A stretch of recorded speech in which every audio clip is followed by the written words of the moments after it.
배수아 기자. 우리가 헤어진 지 정확히 12시간이 지났네. 여보는 내 생각하고 있을까? 네, 한 여성이 남자친구로부터 받은 편지 내용의 일부인데요. 한없이 달달한 이 멘트. 하지만 그녀에게는 소름 끼치는 문구였습니다. 내 딸의 가장 잔인한 이별 말씀해 주시죠. 김 씨는 지인의 소개로 2015년에 남자친구인 한 씨를 만납니다. 처음에는 한 씨가 굉장히 자상했어요. 그런데 언제부터인지 너 아까 남자랑 있었지? 내가 다 봤어. 솔직하게 얘기해. 라는 말을 밥 먹듯이 하는 거예요. 그러니까 한 씨의 이 지나친 집착에 너무 힘들어진 김 씨는 결국에는 사귄 지 5개월 만에 한 씨에게 이별 통보를 합니다. 그때부터 한 씨의 이 스토킹은 이제 시작이 됩니다. 김 씨가 퇴근을 하고 집으로 들어와서 방 불을 켜는 순간 이제 오니? 라는 문자가 오는데요. 한 씨가 김 씨의 집 앞건물의 옥상에서 김 씨의 방을 계속 뚫어져라 쳐다보고 있었던 거예요. 그리고 뭐 불쑥불쑥 회사를 찾아오는 거는 뭐 아주 다반사였고요. 이렇게 2달 동안이나 한 씨의 스토킹은 계속됐습니다. 그래서 결국 김 씨의 삶을 완전히 뒤바꿔 놓았는데 언제 한 씨를 만나게 될지 몰라서 회사를 결국에는 일주일 동안이나 못 가게 되는 상황까지 왔습니다. 또 실어증 증상까지 나타났다고 해요. 그래서 결국에는 김 씨의 어머니가 이걸 경찰에 신고를 하자라고 했는데 김 씨의 아버지가 괜히 더 한 씨를 자극하는 일이다. 그러니까 경찰에 신고는 하지 말자라고 했고 대신 김 씨의 아버지가 내가 우리 딸의 출퇴근 시간을 항상 함께 하겠다라고 얘기를 했습니다. 이렇게 좀 가족들의 보호를 받아서인지 언제부터인가 한 씨의 연락도 뜸해졌고 가족들은 조금씩 안심을 하기 시작을 했습니다. 그러던 어느 날 집에 김 씨와 아버지만 남겨져 있었고요. 김 씨의 어머니와 남동생은 출근을 한 아침이었는데요. 김 씨가 이제 아버지에게 이렇게 얘기를 합니다. 이제 좀 스토킹이 뜸해졌고 괜찮은 것 같으니까 아버지 좀 운동 좀 다녀오세요라고 이제 권하는 거예요. 사실 이 김 씨의 아버지가 4년 전에 위암 선고를 받고 집에서 요양 중인 상태였는데 자전거를 타면서 위암과 싸우고 있었는데 항상 출퇴근을 같이 하면서 운동을 못했던 게 매우 마음에 이제 좀 걸렸어서 이제 그렇게 권했고 아버지는 이제 불안하지만 집을 나섰습니다. 하지만 이 스토킹은 끝난 게 아니었어요. 아버지가 집을 나설 그 시간에 한 씨는 번호판이 없는 오토바이까지 타고 김 씨의 집으로 갑니다. 그리고 심지어는 길이 21cm의 회칼을 그 주머니, 재킷 주머니 안쪽에 넣었는데요. 김 씨가 출근을 하려고 혼자 집을 나서는 그 순간 바로 김 씨를 데리고서 김 씨의 집으로 가는데요. 가자마자 한 씨가 제일 먼저 한 행동은 김 씨의 휴대폰을 빼앗아서 그 휴대폰 메시지를 일일이 다 읽어보는 거예요. 그 틈을 타서 김 씨가 집 밖으로 도망쳐 나왔습니다. 그 순간 한 씨도 바로 김 씨를 뒤따라왔고요. 주변에 사람들이 몇 명 있었는데도 한 씨가 굉장히 격분을 한 상태여가지고 선뜻 다가가질 못하는 거예요. 그렇게 몇 분 시간이 흘렀고 그 아파트 경비원이 김 씨에게 다가가려고 하는 순간 한 씨는 김 씨의 몸을 회칼로 5번을 찌르고 그대로 오토바이를 타고 도주를 했습니다. 이미 119 구급대가 도착을 했을 때는 김 씨는 과다출혈로 사망을 한 상태였고요. 그렇게 이제 뭐 딸이 죽은 뒤에 김 씨의 부모님은 조용한 집을 견딜 수 없어서 습관적으로 리모컨을 찾는다고 하고요. 그리고 아버지는 더 이상 자전거를 타지 않으신다고 합니다.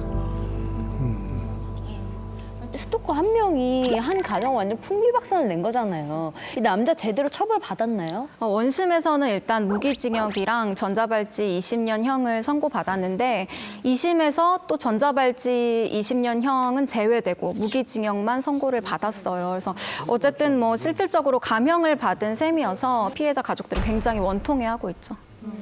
근데 보통 이런 종류의 사건을 보통 이별 범죄라고 하는데요. 이별 범죄 특징이 뭐냐면 대체로 범행이 좀 잔인해요. 그리고 이 대부분의 가해자가 되게 뻔뻔스러운 것이 내가 사랑해서 그랬다 이런 주장을 한다는 겁니다. 나중에 이제 법정에 가서 뭐라고 주장하냐면은 내가 너무 분하다 보니까 정신병이 왔다. 그래서 이 정신병에 의한 우발적인 살인이다 이런 주장까지 합니다. 근데 이 뭐 검찰이라든지 이쪽에서 이렇게 감정을 해봤더니 또 정신적으로는 또 정상으로 나왔다고 그래요. 그래서 이런 사람들은 좀 더 가중처벌해야 되지 않느냐라는 얘기도 있긴 한데 무기징역이면은 이 사람이 언제 사회에 돌아올지 모르는 거잖아요. 그러니까 그런 것까지 감안하지 않았나 싶긴 합니다. 뭐 정말 상상도 할 수 없는 끔찍한 일을 저질러 놓고 결국에는 정신병이 있어서 그렇다. 뭐 심신미약을 주장하는 경우가 많이 생기잖아요. 이거 실제로 그렇게 주장을 하면 감형이 좀 어느 정도 돼서 이렇게 계속 우기는 거 아닙니까? 과거에는 사실은 감형이 됐던 적이 있었죠. 특히 이제 우리나라가 관대한 것은 술 마셔서 기억 안 난다. 지금은 법률이 바뀌었습니다. 그래서 그게 말이 안 된다 해가지고 아동 성폭력 같은 경우에는 애시당초에 음주 감경이 안 되도록 심신미약이 안 나오도록 그렇게 이제 법을 바꿨고요. 지금은 정신감정을 과거에 비해서 훨씬 치밀하게 합니다. 아까 감정 촉탁하셨을 때 정상으로 나왔다고 하듯이 지금 꾀병은 충분히 감정을 보내서 꾀병이라는 사실이 발견이 되는데 문제는 우리는 그렇게 꾀병 주장을 한 거를 가중시키지는 않습니다. 사실 우리나라는 그 스토킹이 범죄가 아니에요. 아직까지 스토킹 방지법이 없어가지고 그렇게 일거수일투족을 감시를 하고 괴롭히고 문자를 보내고 다 감시 감독을 해도 그게 범죄가 아닌데 외국의 경우에 많은 국가에서 스토킹 방지법을 운영을 합니다. 그렇기 때문에 스토킹을 한 번, 두 번, 세 번 해서 상습이 되는 경우에는 징역을 갈 수도 있는 아주 심각한 범죄예요. 만약에 이 사람이 그렇게 스토킹 했던 게 다 증거가 남아가지고 처벌을 했었다면 아마 징역을 가고 이 여자는 지금까지 살아있지 않겠습니까? 네. 맞아요. 말씀 나온 김에 우리나라의 경우는 지금 이걸 어떻게 해야 되는지 말씀을 해주시죠. 보호 요청 같은 거 안 되나요? 현재로는요 법이 있긴 있어요. 그러니까 3번 이상 거절을 했는데도 계속 쫓아오면 과태료 8만 원 매기거든요. 8만 원 내고 너무 약하잖아요. 그러니까 너무 약하고 그러니까 접근금지 가처분이라는 게 있긴 한데 그 접근금지 가처분을 신청을 하려면 증거들이 있어야 돼요. 이 사람이 나를 이렇게 괴롭혔고 문자를 보냈다거나 집 앞에 있는 게 사진이 찍혔다든가 다른 사람들과 실랑이를 벌이는 게 녹음이 됐던가 이런 거 있는데 이거 모으기도 굉장히 어렵고요. 또 요즘 신종 스토킹이 늘어나고 있는데 여자분들이 그 SNS 많이 하잖아요. 이렇게 어디 가서 사진 찍고 어디 놀러 간 거 올리고 그러면 거기를 찾아다니는 거예요. 그 동선을 파악해서. 그녀가 먹었던 밥, 그녀가 앉았던 자리, 그녀가 봤던 풍경, 이 동선을 다 알게 되고 생활 패턴을 알잖아요. 그게 익숙해지다가 갑자기 예고도 없이 범죄자로 돌변하는 거예요. 있겠네요. 그러니까 이 경우에는 나를 쫓아다니는 그 검은 그림자가 있다는 것도 모르고 있었는데 갑자기 확 나타나는 거예요. 그 사람은 자기는 되게 이 사람이랑 이제 친하다고 생각을 그렇죠. 하고 착각을 하는 자기 혼자는 연애를 하고 있는 거예요, 그게. 계속해서 몇 달을 쌓아 있다가 갑자기 이젠 결혼해 이러는 거예요. 그러니까 정말 위험한 거죠.